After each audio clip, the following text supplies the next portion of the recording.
พัดลมไอ้น้ำกับแอร์เคลื่อนที่ใช้งานแตกต่างกันอย่างไรสำหรับแอร์เคลื่อนที่มันจะมีคอมเพรสเซอร์และก็มีน้ำยาแอร์เฮ็ดความเย็นส่วนพัดลมไอ้น้ำหลักการง่ายๆเลยคือดูดน้ำเย็นจากทางลมขึ้นมาไหลผ่านหางเพิ่งตัวนี้เราสามารถใส่น้ำก้อนได้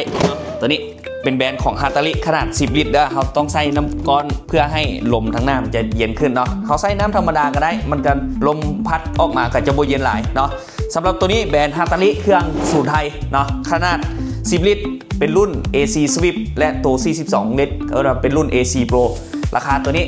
3,800 บาทและ42ลิตร 5,200 บาทส่วนแอร์เคลื่อนที่ตัวนี้แมนเราสามารถปรับอุณหภูมิได้เลยเริ่มแต่17องศาจนถึง24องศาคือกับแอร์บ้านแอร์ติด